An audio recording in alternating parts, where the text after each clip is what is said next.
اعوذ باللہ السمیع العلیم من الشیطان الرجیم من حمزہ ونفخہ ونفسہ بسم اللہ الرحمن الرحیم ربی یسر ولا تعسر وتمم بالخیر ربی زدنی علما الذین آمنوا یقاتلون فی سبیل اللہ والذین کفروا یقاتلون فی سبیل الطاغوت فقاتلوا اولیاء الشیطان ان کید الشیطان کان ضعیفا۔ آیت نمبر 76 ہے 76 اور سورہ نساء ہے 5واں سپارہ ہے۔ الذین آمنوا، جو لوگ یا وہ جو لوگ ایمان لائے ہیں، ٹھیک ہے، یعنی ایمان والے، وہ لوگ جو ایمان لائے ہیں وہ اللہ کی راہ میں لڑتے ہیں۔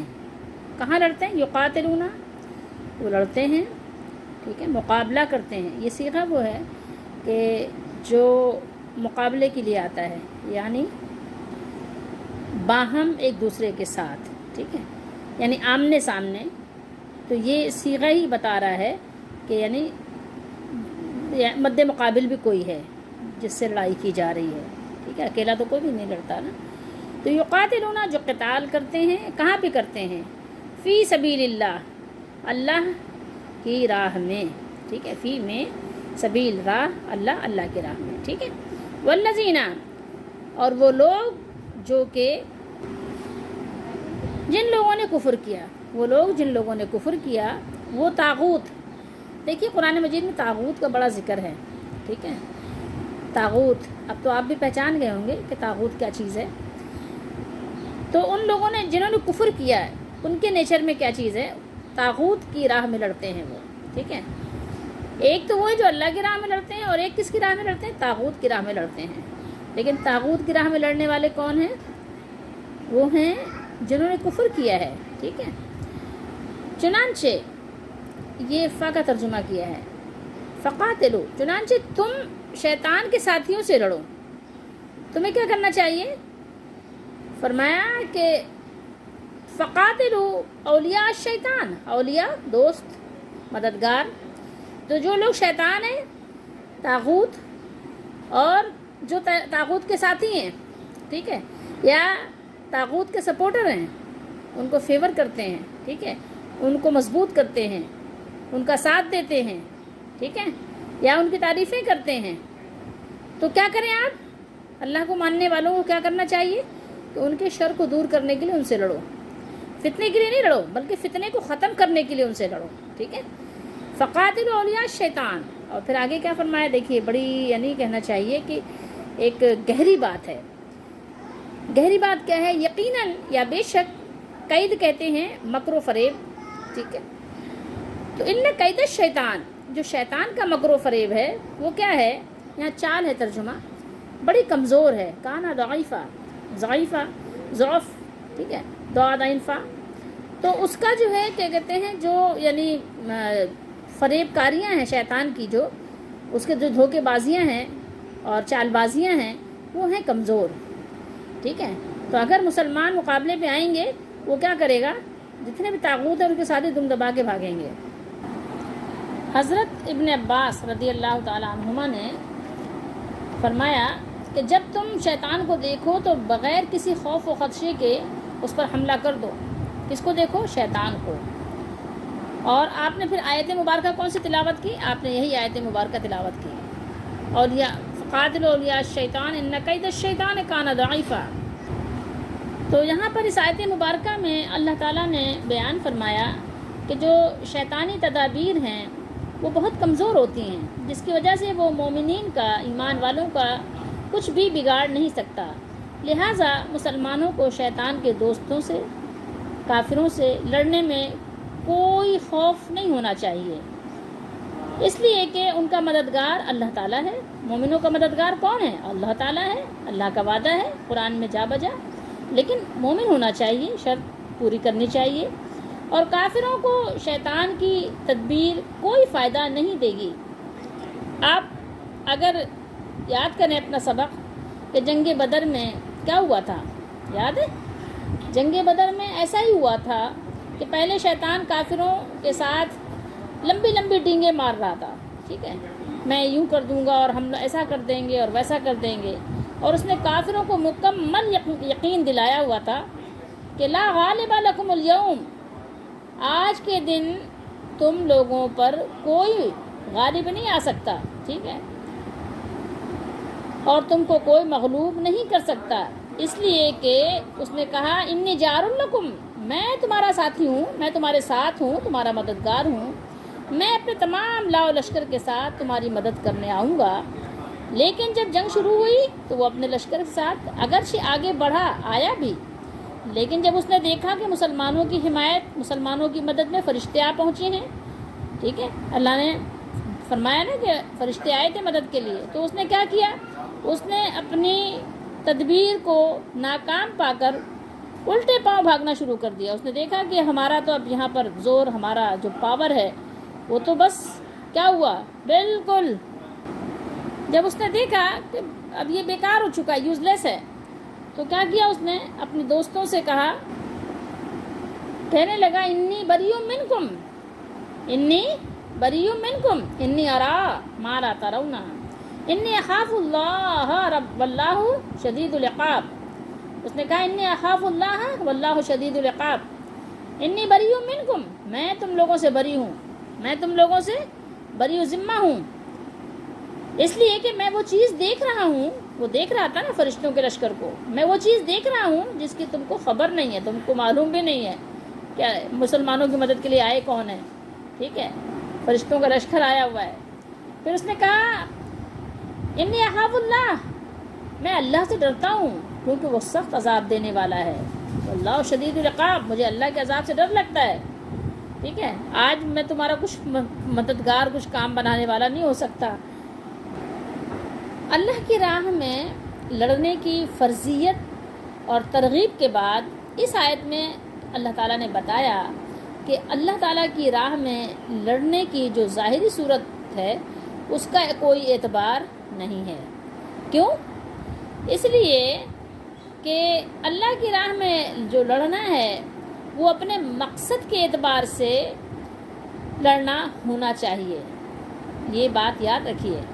مومن کا کیا کام ہوتا ہے؟ مومن ہمیشہ اعلی کلمت اللہ کے کلمے کی بلندی کے لیے لڑتا ہے، ٹھیک ہے، اور کافر کا کیا معاملہ ہے؟ کافر کسی طاغوتی طاقت کو بچانے یا مضبوط کرنے کے لیے لڑتے ہیں۔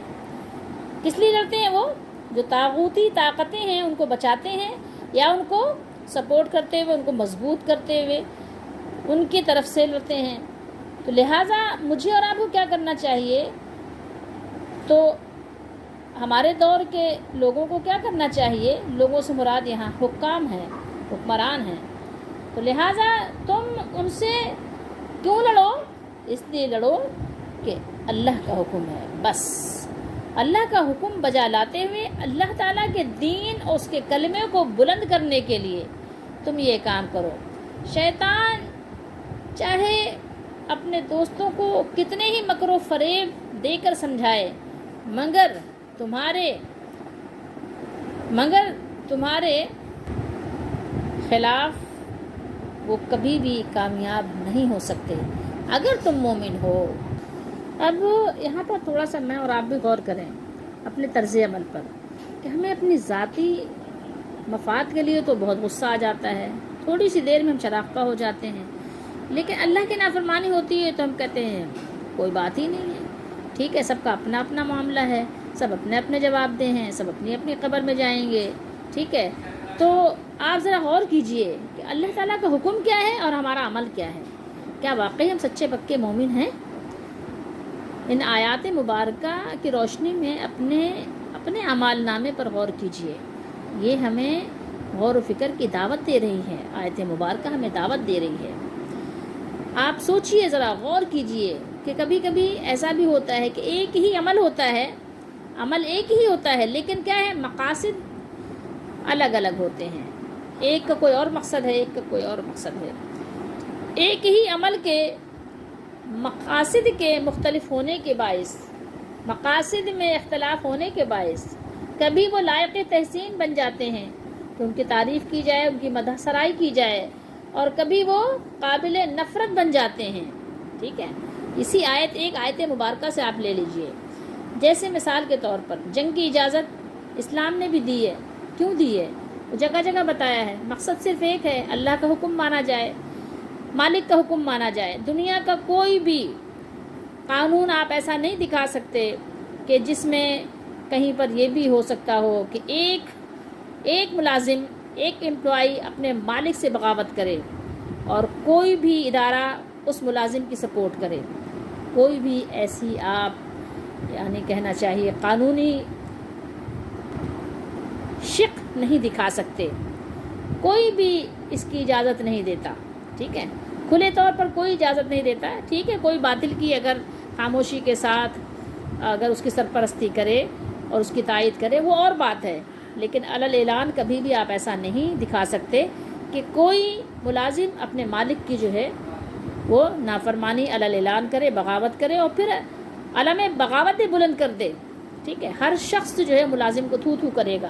یعنی جس تھالی میں کھاتے ہو اسی میں سوراخ کرتے ہو. کیسے یعنی تم ملازم ہو، کیسے انسان ہو؟ تو اسی طریقے سے بس یہی بات آپ دیکھ لیجئے. جس مالک نے ہمیں پیدا کیا، یاد رکھیے ہمیشہ ہم سب کا پیدا کرنے والا کون ہے؟ اللہ ہے. اللہ تعالیٰ کی ذات کا کوئی بھی انکار نہیں کرتا. زمین و آسمان کا بنانے والا کون ہے؟ اللہ ہے. ہمیں زمین پر بسانے والا کون ہے؟ اللہ ہے. ہماری زندگی کی ایک ایک چیز کو مہیا کرنے والا کون ہے؟ اللہ ہے. ٹھیک ہے، اس کے سوا کوئی نہیں ہے. ایک صرف پانی کو لے لیجئے، اگر وہ پانی بند کر دے، صرف پانی بند کر دے، زمین کے پانی کو خشک کر دے، آسمان سے بارش کو روک دے، آپ بتائیے کہ زندگی باقی رہے گی؟ نہیں رہے گی باقی. آپ اپنے جسم کے اعضاء کو لے لیجئے، ایک عضو کو بگاڑ دے. جو آپ کے جسم میں ہڈیاں ہیں نا، ہڈیاں، ان ہڈیوں کو کیا کرے؟ کمزور کر دے، ان کے گودوں کو خشک کر دے. انسان کی زندگی بے مقصد ہو کر رہ جائے گی. کچھ نہیں کر سکتا، کچھ نہیں اٹھا سکتا، کچھ نہیں رکھ سکتا. اس کی ہڈیاں اس قابل نہیں ہیں. اس کی ہڈیوں میں اتنی، اس کے جوڑوں میں اتنی تکلیف پیدا ہو جائے گی کہ وہ کسی قابل نہیں رہ سکتا. تو مالک نے ایک ایک چیز ہمیں زندگی گزارنے کے لیے دی. اب پھر اسی مالک کی نافرمانی اسی کی زمین پر اسی کے سامنے کی جائے. ذرا تصور تو کیجئے، کیا کوئی شخص، کوئی امپلائی اپنے سب آرڈینیٹ، کوئی اپنے باس کے سامنے ایسا کر سکتا ہے کہ باس کے سامنے اس کی نافرمانی کرے؟ ٹھیک ہے، ہنستے ہنستے کرے، باس کو ایک طرح سے چھڑا رہا ہو. سوچئے ذرا، کون برداشت کرے گا؟ کوئی کرے گا؟ اپنے مالک کی نافرمانی، جس مالک نے پیدا کیا، جو علیم و خبیر و سمیع و بصیر ہے، جس نے اپنا تعارف کروایا ہے، اسی کے سامنے آپ اسی کا کھا کر اور اسی کے جو ہے کہ کہتے ہیں باغی بن رہے ہیں. کون برداشت کر سکتا ہے؟ یہ تو اللہ کی مہربانی ہے کہ وہ پھر بھی ہمیں جینے دیتا ہے زمین پر اور ہمیں مہلت بھی دیتا ہے. سوچئے تھوڑی دیکھ لیے، یہی نہیں ہمیں نعمتیں بھی دیتا ہے. تصور کیجئے. تو اللہ کی راہ میں لڑنے کا ذرا مقصد تو سمجھیے. میں نے اور آپ نے کبھی اس مقصد کو سمجھا نہیں، سمجھنے کی کوشش نہیں کی، کیونکہ ہم بہت جلدی میں ہوتے ہیں نا، بہت تیزی کے ساتھ گزر جانا چاہتے ہیں، کیونکہ ہمیں دنیا میں آگے بڑھنا ہے نا. تو دنیا میں آگے بڑھنے کے لیے آخرت کو تو ہم نے پیچھے ڈال ہی دیا ہے نا. حالانکہ مرنے سے کوئی انکار نہیں کرتا کہ کسی کو مرنا نہیں ہے، لیکن ظاہر ہے کہ شیطان نے جو دھوکہ دیا ہے نا، تو اس نے پتہ نہیں ذہنوں میں کون سی جو ہے انہوں نے خاکے بنا رکھے ہیں، کیا سوچ رکھا ہے، یا کچھ سوچنے کی زحمت ہی گوارا نہیں کی کہ آخر کیا ہوگا مرنے کے بعد. تو اس لیے یہ ساری خرافاتیں ہیں. بہرحال آپ غور کیجئے کہ اللہ نے جنگ کی اجازت دی ہے، اسلام نے لڑنے کی اجازت دی ہے. قرآن میں یہ بات آپ کو بار بار نظر آئے گی، فی سبیل اللہ، فی سبیل اللہ، فی سبیل اللہ. تو یہ تو اللہ تعالیٰ کی طرف سے ہے کہ اللہ کی راہ میں لڑنا، اپنی ذات کے لیے نہیں لڑنا. اپنے ذات کے لیے کیا ہے؟ ادفع باللتی ہی احسن، دفع کرو برائی کو احسن طریقے سے، بھلائی کے ساتھ، بہت خوبصورتی کے ساتھ، خوبیوں کے ساتھ. بھلائی کو ایسے یعنی داخل کرو کہ برائی خود بخود دور ہو جائے. اپنی ذات کے لیے غصہ نہیں کرو، اپنی ذات کے لیے بدلہ نہیں لو. اسلام تو اس بات کو پسند کرتا ہے اور دعوت بھی دیتا ہے، ٹھیک ہے، نصیحت بھی کرتا ہے اسی بات کی. لیکن اپنے جب رب کی بات آئے، اپنے مالک کی بات آئے، تو اس وقت پھر اسلام اجازت دیتا ہے، لیکن وہ بھی ایک طور طریقے کے ساتھ، علی اعلان. ایسے نہیں چپکے سے جا کے کسی گھر میں گھس کے مار دو کسی کو، جی نہیں یہ اللہ کو نہیں مانتا، اس کو ہم نے مار دیا، ایسے نہیں، ٹھیک ہے. اور عوام الناس کو بھی اجازت نہیں ہے کہ کوئی بندہ اٹھے اور کسی کو جا کے مار دے، ٹھیک ہے. کسی کا چوکیدار اٹھے اور اپنے جو ہے جس کا چوکیدار ہے، جس کا گارڈ ہے، اسی کو جا کے جو ہے نا اسی پہ فائر کھول دیا. اسلام اس بات کی اجازت ہرگز نہیں دیتا. اسلام علی اعلان کہ تم بھی تیاری کرو ہم بھی تیاری کریں، آؤ میدان میں. اور اس کے باوجود بھی کوئی کفر کرے تو پھر بھی اسلام یہ کہتا ہے کہ آپ جو ہے جزیہ دو. ٹھیک ہے، اگر آپ ہم سے نہیں لڑتے ہم بھی آپ سے نہیں لڑیں گے، کفر کے باوجود بھی اگر آپ جزیہ دینے کو تیار ہیں تو. ٹھیک ہے، سب سے پہلی بار اسلام دعوت دیتا ہے مسلمان ہو جاؤ. ٹھیک ہے، اللہ کو مان لو، ہمیں مت مانو، ہمیں ماننے کی کوئی ضرورت نہیں، اپنے مالک کو مان لو. تم اپنا راستہ لو، ہم اپنا راستہ لیتے ہیں. تم قانونی مسلمان ہو، ہم تمہیں کچھ نہیں کہیں گے. تم شرک نہ کرو، اللہ کو مانو، بس ختم بات. ہمارا آپ کو کوئی جھگڑا نہیں ہے. سیکنڈ کیا ہے؟ سیکنڈری یہ ہے کہ اسلام کہتا ہے کہ اگر یہ نہیں مانتے تو آپ یہ کریں کہ آپ جزیہ دیں. اگر یہ بھی نہیں ہے تو پھر ٹھیک ہے، پھر مقابلے بھی آئیں گے، لیکن کیوں؟ کس طرح سے؟ بالکل اعلان کر کے، علی اعلان، دن کی روشنی میں. ٹھیک ہے، آپ بھی آئیے میں بھی آؤں، پھر ہو جائے مقابلہ. ٹھیک ہے، آپ بھی اللہ سے مدد مانگو، ہم بھی اللہ سے مدد مانگتے ہیں.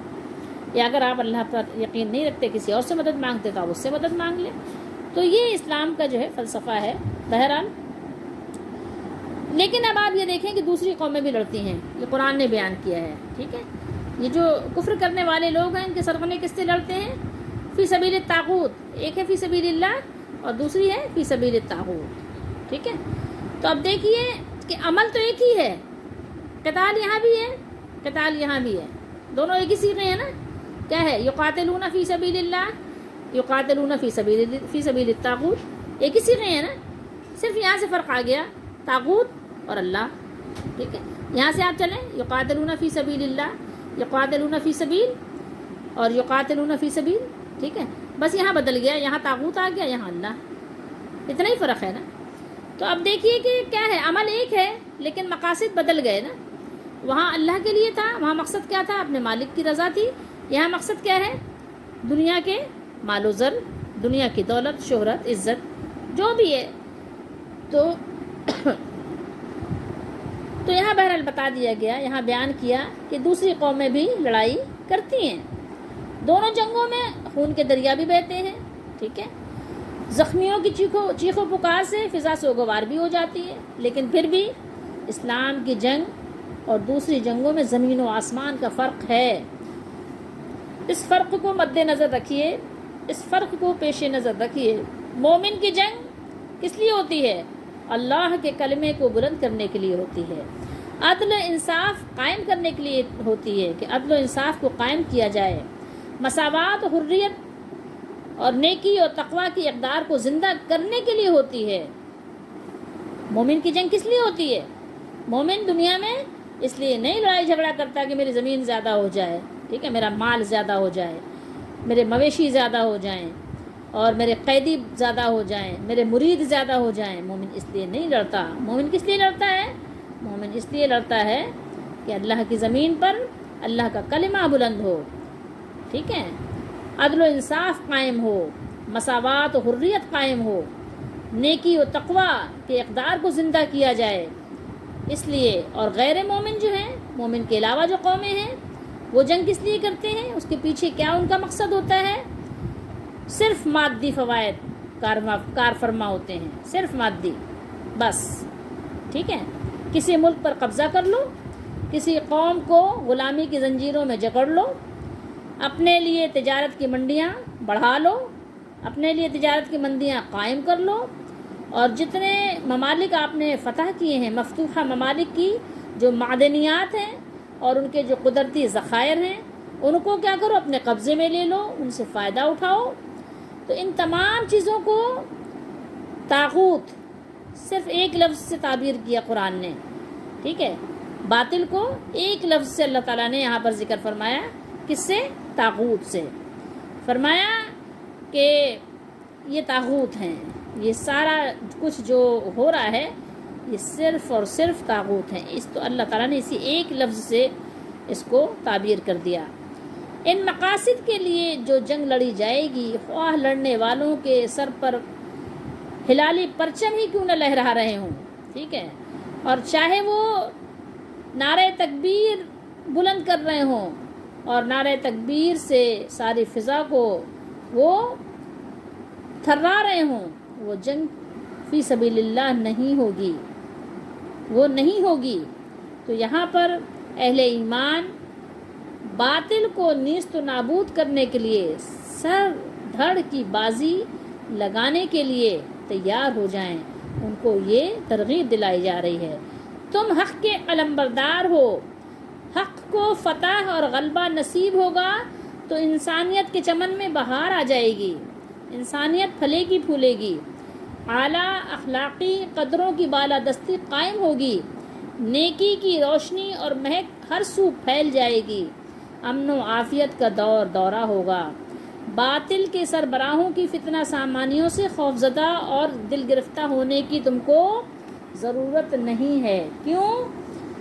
اس لیے نہیں ہے کہ شیطان اور طاغوت جو ہیں ان کے جو فریب ہیں بہت کمزور ہیں، تو اس لیے تم اپنی کم سامانیوں کی وجہ سے بھی خوفزدہ نہ ہو، اور شیطان کے فریب کی وجہ سے بھی دل گرفتہ تمہیں ہونے کی قطعاً کوئی ضرورت نہیں ہے۔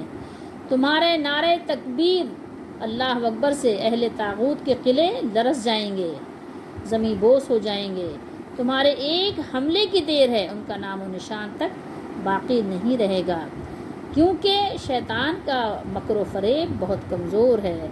ان قید الشیطان کان ضعیفا، یقیناً شیطان کا جو مکر و فریب ہے، اس کی جو چال اور 420 ہیں وہ بہت کمزور ہیں، ایمان والوں کے سامنے وہ نہیں ٹھہر سکتے۔